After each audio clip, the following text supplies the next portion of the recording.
Assalamualaikum warahmatullahi wabarakatuh. Waalaikumsalam warahmatullahi wabarakatuh. Baik, pada pertemuan ini kita akan membahas tentang persiapan pranikah ya. Persiapan pranikah. Karena kita kemarin sudah masuk fase khitbah, artinya sudah selangkah lagi menuju kepada pernikahan. Banyak orang kadang ketika akan sudah masuki fase khitbah lalu ingin menuju kepada pernikahan, mereka banyak mempersiapkan persiapan acara pernikahan, tapi lupa untuk mempersiapkan menghadapi apa yang akan mereka jalani setelah pernikahan. Yalah. Ini poin yang harus diperhatikan. Jadi banyak yang fokusnya kepada acara pernikahannya, lupa kepada apa yang akan mereka hadapi setelah pernikahan. Sehingga seringkali kadang ya karena fokusnya adalah kepada pernikahan, dari mulai pesta pernikahannya itu ya di situ yang menyangkut memang banyak ribetnya ya.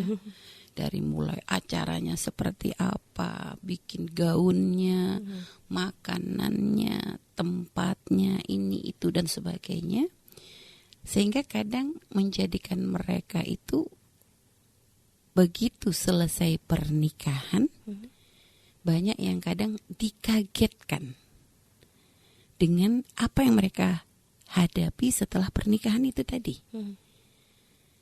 Termasuk kadang dari pihak laki-laki kadang dituntut untuk memberikan masalah pesta, ya, biaya yang berkaitan dengan pesta pernikahan. Sehingga kadang tidak sedikit giliran selesai pesta sok. Ya, karena ternyata untuk biaya hidup setelah pernikahan itu banyak ternyata. Sehingga kadang ya begitulah, artinya memang juga begitu juga si wanita ngerasa dalam pernikahan itu kan kita menjadi ratu sehari ya, ratu sejagat sehari lagi. Ada 2 hari ya sesuai acaranya. Dimana di situ kita tuh benar-benar kayak wah semua diladeni. Sampai makan aja disuapin, karena biasa sambil dandan. Ada yang ngedandanin, ada yang nyuapin, ada yang begini, pokoknya perawatan itu sebagainya, gitu lah. Sehingga ya itu tadi, begitu nanti sudah masuki pernikahan, jadi ibarat lagi berada di puncak, tiba-tiba selesai pernikahan, selesai semuanya. Yang awalnya dia tuh menjadi yang paling dimanja, kan yang perempuan ini biasa paling dimanja nih. Kadang ada yang bagian ini kalau lagi kepegelan, ada mijitin kakinya, ada yang pokoknya gitulah. Di pelaminan juga nggak boleh kepanasan, ada bagian ngipasin gitu. Semuanya pokoknya kayak diladeni. Sehingga begitu selesai acara, posisi dia yang awalnya diladeni dalam acara tersebut, ibarat berada di puncak, tiba-tiba selesai acara dia harus kembali menapak ke bumi. Ya. Bahkan bukan hanya menapak ke bumi, ibaratnya dia di situ ketika menjadi istri sudah tidak lagi bisa dia menuntut untuk dia diladeni, tapi ternyata dia harus menjadi orang yang meladeni suami. Kalau kemarin dia disuapin ya, sekarang dia yang harus menyiapkan makanan untuk suami, atau kadang bahkan menuangkan makanan ke piring suami. Itu kan biasanya menjadi satu, walaupun memang tidak ada aturan tertulis dalam syariat ini tugas istri, tapi memang itu kadang hal-hal yang umum. Bahkan bukan Islam saja pun kadang memperlakukan hal tersebut untuk kepada para istri, karena memang umumnya seperti itu. Karena ini bukan berkaitan dengan masalah ini ya, bukan masalah ini wajib tidak wajib, tapi biasanya masalah ya untuk membangun kedekatan, menunjukkan kesungguhan dalam pernikahan, menunjukkan keinginan untuk membahagiakan pasangan. Ini kaitannya biasa seperti itu. Nah, sehingga hal-hal seperti inilah yang kadang ya menjadikan para pengantin ini kaget. Ya, sehingga makanya banyak hal ya yang kadang ya subhanallah, orang kadang memikirkan pernikahan itu dengan hayalan kebahagiaan atau harapan kebahagiaan yang sangat tinggi, yang kadang itu semua belum tentu sesuai dengan kenyataan. Makanya kemarin pada pertemuan yang awal-awal lebih mengatakan, untuk masalah kebahagiaan dalam pernikahan itu bukan jaminan. Kita nggak bisa menjamin pernikahan kita akan bahagia, akan indah, akan seperti ini. Kita nggak bisa menjamin. Akan tetapi untuk urusan pahalanya itu jaminan. Asalkan dijalankan dengan cara yang benar ya. Jaminan ketika dilakukan dengan cara yang halal, benar. Semua mengerti tentang hukum syariat, itu sudah jaminan sebenarnya. Dan juga dengan cara ya tadi menjadikan pernikahan semakin dekat dengan Allah, itu kan. Itu jaminan, walaupun kadang bahagia belum tentu. Nah, maka jadi kadang banyak yang memang merasa tidak siap, kaget dengan permasalahan yang ada di dalam rumah tangga. Apalagi jika ternyata permasalahan tersebut dijajarkan dengan kebahagiaan yang selama ini ada dalam benak mereka, dalam harapan, dalam hayalan mereka sebelum menikah. Karena kadang ya itu tadi berbeda banget. Loh kok gini gitu lah gitu. Jadi kadang itulah. Dan ini sebenarnya suatu hal yang lumrah gitu ya. Artinya kita harus sadar bahwa pernikahan kita tuh pernikahan ini adalah fase untuk menuju semakin tahap kita untuk semakin dewasa kan gitu ya. Dan ibaratnya selagi memang kita di dunia, ya kita berada di dunia, kita saja sudah dengan di dunia saja tidak akan lepas dari masalah. Lalu ketika kita memilih yang namanya pernikahan, kita pun menikah dengan manusia biasa, bukan nabi yang maksum. Artinya sebagaimana kita punya kekurangan, suami kita pun punya kekurangan kan kita. Sehingga yang namanya ini masalahnya emang tidak akan bisa terlepas. Dan ini sudah sunatullah yang berlaku. Ya kan, tapi semuanya harus menyadari bahwa permasalahan dalam pernikahan itu bukan racun, bukan satu hal yang tidak ada solusi. Makanya kalau dikatakan oleh orang tua dulu ya pemanisnya rumah tangga ya itu masalah. Pemanis di dalam rumah tangga itu adalah permasalahan. Kenapa? Karena kita tidak akan bisa merasakan indahnya pernikahan kecuali kadang setelah kita itu merasakan ada pahitnya gitu. Kayak kita nggak akan bisa merasakan manisnya gula kecuali kita tahu ada rasa pahit gitu ya. Baru kita bisa membandingkan, oh ini pahit, ini manis. Baru rasa manis itu menjadi lebih nikmat daripada pahit kan gitu. Orang nggak bisa merasakan nikmatnya sehat kecuali dengan ketika dia diuji rasa sakit. Sehingga dia tahu ternyata perbandingannya jauh banget antara sakit dengan sehat. Ya, dalam pernikahan pun seperti itu.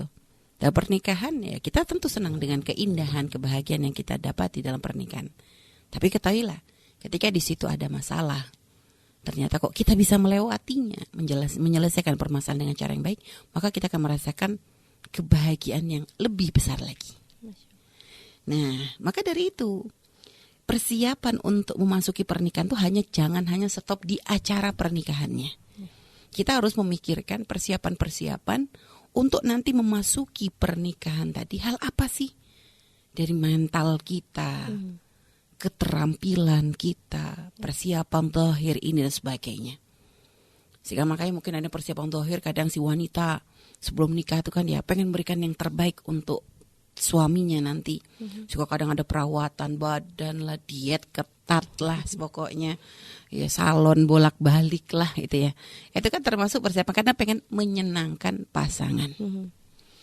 Itu persiapan zahir kadang. Makanya tadi Nadia tadi membagi ya memang beberapa persiapan yang akan kita bahas itu ya diantaranya adalah persiapan fisik ya.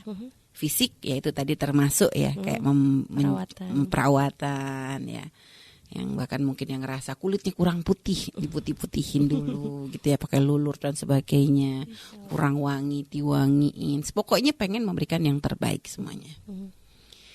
Setelah itu selain fisik juga termasuk yang harus diperhatikan juga ya tentang masalah kesehatannya. Kesehatan. Kemarin sempat disinggung tentang masalah medical check up sebelum pernikahan. Apakah ini diperkenankan? Boleh saja. Boleh saja kalau misalnya ada permintaan dari calon pasangan kita bahwa untuk agar kita ini memberikan medical check up yang benar ya, sekiranya karena memang subhanallah sekarang ini lagi zaman-zaman di mana ya kadang kita memang harus ya artinya memang harus ada pemeriksaan seperti ini memang penting juga. Kadang kemarin kami sudah menceritakan tidak sedikit kadang yang sudah masuki pernikahan nggak pakai medical check up ya, akhirnya ternyata kok menemukan pasangannya ini kok menderita penyakit yang bisa menular kepada istri, itu akhirnya menjadi sebab biasanya ujung-ujungnya saling menyalahkan, down tuh maksudnya ngedrop banget, kaget gitu ya. Biasanya begitu, akhirnya kadang menjadi kekecewaan yang berlebih sampai akhirnya mungkin menjadi orang yang nggak bisa memaafkan kesalahan tersebut kan gitu. Merasa kayak dibawa jurang kok bareng-bareng gitu loh. Jadi kadang artinya perlu untuk medical check up supaya kalau misalnya memang ada yang seperti itu. Kalau memang ini bukan suatu keharusan, ini pilihan. Asalkan ingat, jangan sampai medical check up berkaitan dengan masalah kehormatan. Seperti kemarin ditanyakan dan dia mengatakan pemeriksaan mohon maaf keperawanan. Loh ini dolim, nggak bisa, nggak ada tawar menawar, nggak boleh seperti itu. Karena itu nanti akan merembetnya, kalau iya kalau enggak tadi kan merembetnya kepada membuka aib, kashful aib. Itu haram, tidak boleh. Kalau memang sampai ada seorang lelaki menuntut istrinya untuk tes keperawanan sebagainya, mending gak usah nikah deh. Karena kamu akan dihargai sesuai dengan nilai keperawananmu, bukan dengan nilai dirimu. Jadi nggak jaminan kok. Bukan jaminan, karena kami katakan memang ada keperawanan hilang karena memang suatu hal yang terhina, perzinahan dan sebagainya ada.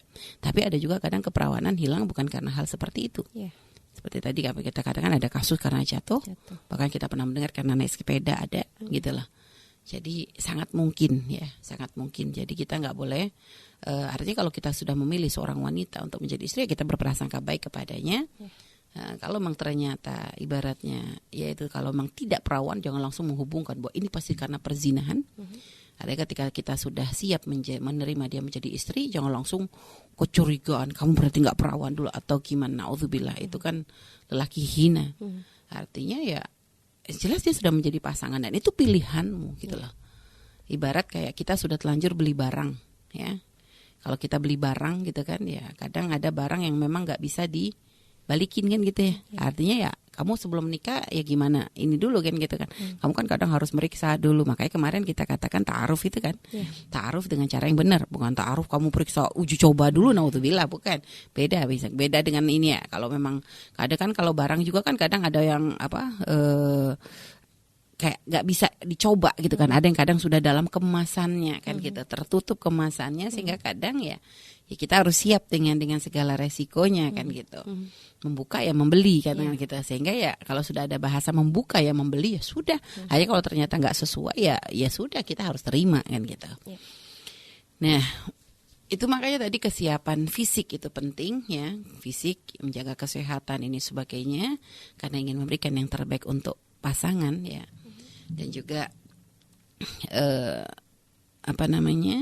tapi kembali kami katakan ini bukan satu kewajiban. Tapi kalau ada misalnya, Umi pernah waktu itu mengalami kasus misalnya karena resus yang berbeda ya, resus darah. Biasanya dia mengatakan kalau nanti resus darah berbeda antara suami istri, biasanya nanti berefek pada waktu kehamilan dan kelahiran. Nah itu gimana? Karena memang ada beberapa yang kadang karena resus berbeda ini hamilnya agak bermasalah, lahirannya pun bermasalah. Kalau ini nggak mutlak, walaupun memang kadang sebagian dokter mengatakan begitu. Kami tersendiri ya termasuk yang secara ini resus darah beda banget sama Buya gitu ya. Karena memang akhirnya memang menjadikan kadang anak kami sama anak kami nih dan Buya ini nggak ada yang sama darahnya. Jadi nggak ada yang sama, nggak ada yang ikut Buya, nggak ada yang ikut Umi gitu lah. Karena memang ya resus darah ya, kalau AB nikah sama O kan ya begitu. AB nikah sama O kemungkinan anaknya bisa A, B, AB, O kan gitu. Nah akhirnya anak ini nggak ada yang sama, beda semuanya. Jadi nggak ada yang ikut ya. Sehingga waktu itu memang sempat kami bermasalah dalam kelahiran. Waktu itu katanya resus. Tapi ketawa sama Buya, ini masa harus nikah harus pemeriksaan darah dulu gitu ya. Tapi memang ada juga pernah kita temukan. Ada orang yang ternyata resus darahnya berbeda, nggak masalah. Ada dia nyantai-nyantai aja, lahiran biasa, enak semuanya, nggak ada masalah. Anaknya lahir normal, maksudnya nggak ada kemasalan perserius sih, wajar lah. Ya sakit lahiran tentu, tapi wajar semuanya. Loh, artinya kalau begini berarti nggak mutlak, itu kan hanya teori. Ketika ada masalah, biasanya para dokter ahlinya tuh mencoba membaca, apa sih sebabnya kok kamu tuh setiap lahiran bukannya tambah ahli, tapi tambah parah gitu loh. Kok seharusnya kan orang itu kan lahiran pertama susah katanya, ke berikutnya sudah gampang gitu ya. Ada yang langsung tinggal main brojol aja kan gitu ya. Ini kok tambah susah-susah, biasa dipelajari. Oh ini nih sebabnya gitu. Tapi kan itu bukan mutlak. Artinya kalau memang seperti itu ya jangan sampai nanti inilah jangan sampai langsung udah gagal kalau ya jangan begitu. Husnudzon sama Allah gitu loh. Yang aman banyak kok gitu. Kita menemukan yang aman-aman saja banyak. Jadi jangan karena 1-2 kasus menjadikan kita langsung mundur hanya karena urusan seperti ini. Tapi kalau ini masalah berkaitan dengan kesehatan, misal mohon maaf tadi penyakit-penyakit yang membahayakan seperti AIDS misalnya, atau penyakit-penyakit kelamin misalnya, atau apapun itu yang memang sekiranya nanti akan berdampak bahaya untuk kita, maka kalau ternyata kita membatalkan karena hal-hal tersebut, itu bukan suatu yang disebut sebagai kezaliman. Adapun kalau ternyata mohon maaf misalnya kalau masalah tentang masalah kemandulan atau apapun, ya ini silakan Anda memilih. Karena mungkin kadang mandul dikatakan begini oleh dokter belum tentu gitu ya. Artinya kita banyak menemukan orang yang dikatakan mandul pun ternyata subhanallah ternyata bisa hamil, bisa, ya itu artinya itu pilihan. Baik, nah ini adalah untuk masalah persiapan fisik ya. Selanjutnya tadi adalah kesiapan masalah finansial ya. Masalah kesiapan finansial adalah untuk yang bagi laki-laki tentunya dia harus mulai berpikir bukan hanya urusan dia tidak selesai dengan pesta pernikahan. Itu pesta pernikahan itu hanya menjalankan sunnah Nabi, walaupun kadang banyak meninggalkan sunnah tersebut. Maksud meninggalkan sunnah dalam pelaksanaannya, bukan dalam mengadakan acaranya. Dalam proses acaranya itu kan banyak sunnah Nabi, itu kan artinya sebenarnya tujuan walimatul arusy itu adalah untuk ya mengumumkan, berbagi kebahagiaan, bentuk syukur kepada Allah, pengumuman kepada semua orang bahwa ini sudah halal gitu ya. Akan tapi sekarang kan sudah berubah niatnya, kadang menjadi suatu prestis kebanggaan. Jadi jor-joran sekarang karena gengsi, sehingga kadang memaksakan di luar kemampuan tuh banyak. Bahkan tidak sedikit yang hanya sibuk menggedekan acara tapi tidak memilah mana halal dan mana haram. Ini kan sudah banyak menghilangkan. Jadi pengen menjalankan sunnah Nabi tapi di dalamnya banyak pelanggaran sunnah. Banyak, bukan hanya pelanggaran sunnah, bahkan pelanggaran syariat pun banyak. Nah ini adalah hal yang sebenarnya sudah ini nanti insya Allah lah akan kita bahas pada berikutnya tentang khusus mungkin tentang acara pernikahan yang sesuai syariat dengan mengambil contoh-contoh pernikahan Rasulullah dan para istrinya, dan termasuk kita akan mengangkat satu kisah tentang istri Nabi kita, putri dari Nabi kita Nabi Muhammad SAW, Sayyidah Fatimah Az-Zahra. Seperti apa sih pernikahannya beliau itulah. Ya karena kita akan kita pengen mengikuti orang mulia, kita mencintai orang mulia, maka ya kita mengikuti mereka dalam segala ya dalam banyak hal lah kita berupaya. Baik, jadi sekarang finansial di sini artinya seorang laki-laki ya ketika dia akan masuk yang namanya pernikahan, dia harus sudah memikirkan bahwa dia tidak lagi bisa bergantung kepada orang tuanya. Artinya pun untuk masalah ekonomi istri itu artinya dia harus punya gambaran. Karena dia akan mengambil anak wanitanya, anak perempuannya orang lain dari seorang bapak dan ibu kan begitu. Artinya dia harus punya tanggung jawab. Paling tidak dia punya gambaran apa yang akan dia berikan kepada istrinya dari rizki yang halal kan kita harus punya gambaran. Walaupun mungkin sekarang bukan yang mapan banget, memang nggak, dalam Islam itu kan Allah sendiri berfirman iyakunu fuqara yughnihimullah min fadlih. Kalau kamu fakir Allah akan mencukupkan. Cuma jangan sampai ibaratnya benar-benar nggak mikir gitu loh. Jangan ini katanya kalau fakir nanti kita akhirnya benar-benar ngelamar anak orang. Ya kalau memang yang dilamar siap ya oke-oke aja. Tapi jangan sampai nipu gitu loh. Karena ada kadang dia sebenarnya nggak punya gambaran untuk ngasih nafkah. Dia ngakunya punya pekerjaan, udah tenang-tenang. Kalau dia ujung-ujung begitu nikah istrinya hanya dikasih garam. Tuh aja kan ini kan dolim banget itu kalau ada suami begitu. Jadi jangan ada penipuan ya. Kalau urusan begini jangan ada penipuan. Harus menyampaikan pekerjaannya apa. Itu adalah dengan jujur. Kenapa? Karena itu untuk membangun kepercayaan. Banyak tidak sedikit yang tertipu dengan masalah ini. Mengaku dia sudah punya pekerjaan begini atau menutupi dari pekerjaan yang haram dan sebagainya. Jadi ini adalah satu kedzaliman. Kalau ada bahkan karena kalau memang ada kedzaliman, ada kebohongan, misalnya seorang laki-laki mengaku pekerjaannya begini gitu ya, sudah mapan, ujung-ujung ternyata bohong. Maka tidak salah kalau seorang wanita menuntut untuk bercerai karena memang ada kebohongan ini nggak dibenarkan. Kebohongan ini bisa menjadi satu alasan dia untuk menuntut karena kalau sudah dari awal dimulai dengan kebohongan akan berlanjut dengan kebohongan yang lain. Bagaimana ada orang bisa hidup dengan kebohongan kan gitu. Jadi ini persiapan untuk si lelaki ini bagaimana nanti dia bisa memberikan rezeki yang halal untuk istrinya. Paling tidak dia punya gambaran walaupun bukan sesuatu yang mewah, sampaikan. Mungkin saat ini saya begini, keadaan saya begini gitu ya. Artinya ya kalau memang dia siap, perempuan siap ya bismillah. Dengan sederhana dan sebagainya. Adapun untuk wanita sendiri gimana persiapannya? Persiapan hal yang berkaitan dengan finansialnya. Karena memang di dalam Islam wanita bukan yang memberikan nafkah. Maka artinya sekarang mungkin bukan dia bertugas untuk mencari nafkah, tapi bagaimana dia bisa mengatur perekonomian dalam keluarga. Karena tidak sedikit kita temukan hancurnya rumah tangga ini karena tidak pintar dalam mengolah perekonomian dalam rumah tangga. Sehingga ada sampai istilah di dalam daerah Jawa itu koyok apa istilahnya tuh koyok jaringan dobol. Dulu ingat kita kalau ada beberapa di belakang koyok jaringan dobol itu maksudnya jaring untuk nangkap ikan tuh lah ya. Nah ini kalau bolong itu gimana mau dapat ikan gitu lah ya. Artinya ada wanita kadang memang Masya Allah gitu dalam ngolah duit itu gak ada duit di tangan dia kecuali habis semuanya. Ya nggak bisa ngolah. Jadi ya mau dikasih seberapa pun nggak pernah cukup gitu loh. Lah ini kan berbahaya banget. Nah artinya makanya memang perlu ini sebenarnya rentetannya ini panjang. Biasanya anak model seperti ini nih efek dari mungkin terlalu dimanjakan oleh orang tua, nggak pernah diajari untuk bagaimana dia memanage, atau mungkin sudah kadang melihat gaya hidup orang tua yang beral-beral, akhirnya menjadikan dia tuh kayaknya ya dia pun harus seperti itu. Makanya kadang perlu orang tua tuh untuk mendidik anak. Kadang kita perlu kepada anak, walaupun kita mampu untuk memberikan apa yang dia minta, tapi tidak semuanya harus kita berikan. Jadi bentuk tarbiyah, karena kadang ya itulah pendidikan agar dia tuh tahu, agar dia bisa lebih menghargai pemberian orang tua. Mampu kita memberikan anak pengen ini, itu, tapi nggak semuanya dilihat dong dari sisi maslahat. Itu pendidikan. Jadi kadang orang tua tuh kadang karena cintanya yang berlebih salah arah, akhirnya semua yang diminta anak tidak pernah ditolak. Kayaknya wajib dijalan. Akhirnya menjadikan anak itu egonya sehingga tidak ada pengertiannya. Menuntut bahwa semua yang dia mau harus dituruti. Efeknya apa? Ketika nanti dia menikah ya, dia menjadi seorang istri, wah ini akan menyiksa ke suaminya. Makanya para orang tua dididik anak kita dengan kesederhanaan, dididik untuk bisa menjadi wanita yang bisa mengatur perekonomian. Artinya mungkin mulai boleh dilibatkan di rumah untuk nanti bagian pengeluaran, ibaratnya mungkin anak kita nanti bagian bendaharanya atau dia bagian penyimpanan, supaya dia mungkin itu kan termasuk bentuk pendewasaan, pendidikan untuk menjadikan anak dewasa. Jadi gitu sekaligus juga ya apanya.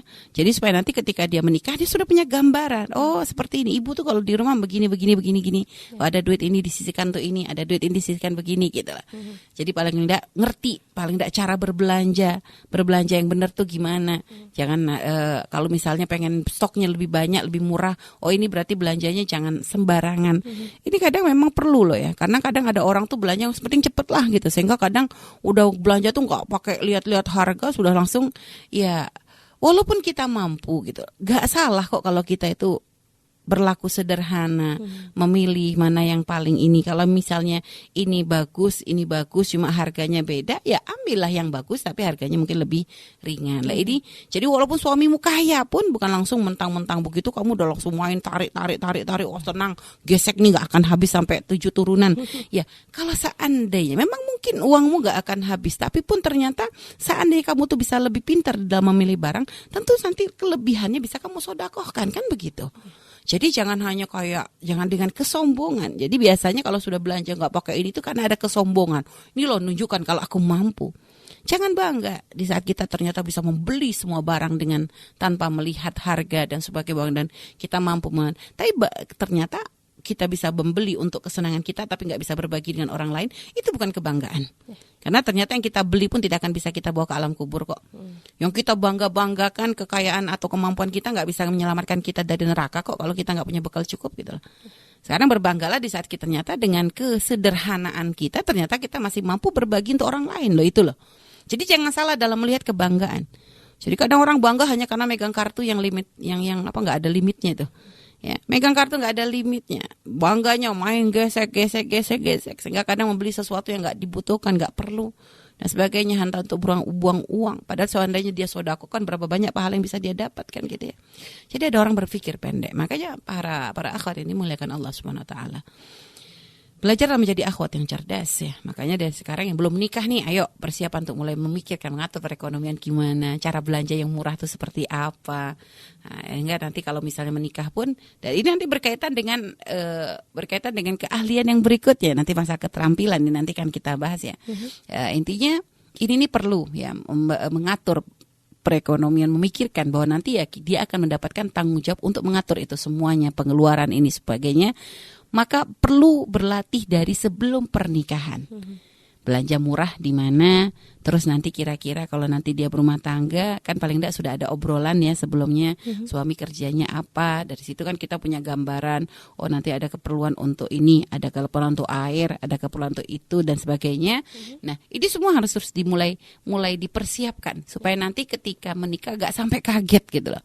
Karena banyak ya yang nikah tuh kaget gara-gara begitu nikah ngatur keuangan tuh Masya Allah, ya Allah kok kayak gini gitu loh. Ternyata keperluan keluarga tuh banyak banget. Perasaan waktu dulu ngatur, dulu kan kita cuma ngatur jajan, nggak ada untuk urusan air ini semua jajan ya berapa. Tapi giliran sudah harus ngatur untuk belanja, untuk dapur, untuk ini bisa mengatur. Belum lagi kadang untuk kalau ada yang sakit, ada banyak hal gitu loh. Itu kalau nggak siap itu kadang stres sendiri gitu loh.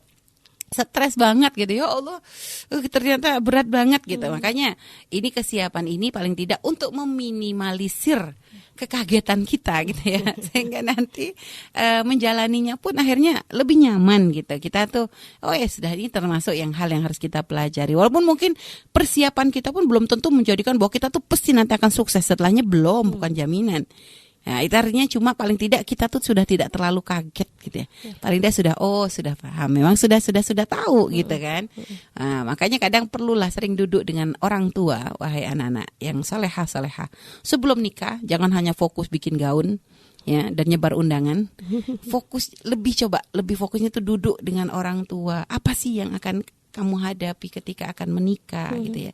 Jadi benar-benar ibaratnya itu supaya nanti kita tuh punya gambaran pengalaman orang tua tuh kan ya sudah berapa tahun dalam pernikahan, minimal tuh ya bisa kita jadikan bekal lah untuk nanti memasuki pernikahan itu dengan tidak kekaget-kagetan yang terlalu kaget gitu ya. Atau kalau misalnya ternyata orang tua kita bukan orang yang bisa berbincang-bincang urusan begitu, mungkin kita punya guru gitu ya yang sekiranya bisa membimbing, minta nasihat kepada guru. Apa sih nasihat untuk saya sebagai seorang istri gitu lah ya. Atau misalnya kita ya intinya coba kita berupaya mempersiapkan bekal kesiapan mental kita ini loh, supaya nanti mental, fisik, dohir apa semuanya ini sebelum setelah kita nanti menjadi istri itu gimana gitu. Nah, bukan berarti ketika kami mengatakan jangan hanya sibuk dengan yang persiapan nikah, bukan berarti kami mengatakan kalau mempersiapkan nikah itu nggak perlu juga, tapi jangan hanya selesai di situ gitu lah. Karena kehidupan pernikahan itu berlanjutnya nanti nih setelah acara nih, selesai acara seperti apa gitu ya. Jangan sampai ngerasa sudah di puncak tiba-tiba ambruk ke bawah gitu. Jadi dijeblokin ke bawah, akhirnya tidak siap dengan itu semuanya. Itu yang menjadikan kadang tidak sedikit yang menyerah dalam pernikahan, sehingga kadang dengan begitu mudahnya mengatakan kita pisah saja, nggak mampu, saya nggak bahagia, saya nggak senang, saya sudah hilang rasa cinta. Ini karena biasanya rentetan dari ketidaksiapan hati dalam memasuki pernikahan tadi ya. Baik, wallahu a'lam bishawab. Mungkin tuh sementara ini dulu kali ya, baru nanti masalah kesiapan keterampilan dan juga mungkin kesiapan mental itu nanti insyaallah pada pertemuan berikutnya ya Allah. Jadi kalau tadi kan Nadia menyebutkan 3 ya. 3 yaitu kesiapan fisik ya, lalu finansial, lalu kesiapan keterampilan ya. Ada sebenarnya nanti kesiapan mental. Mental ini tadi yang nanti insyaallah akan kita bahas panjang lebar. Jadi nanti ada 4 sebenarnya, ada hal 4 poin yang nanti akan kita bahas.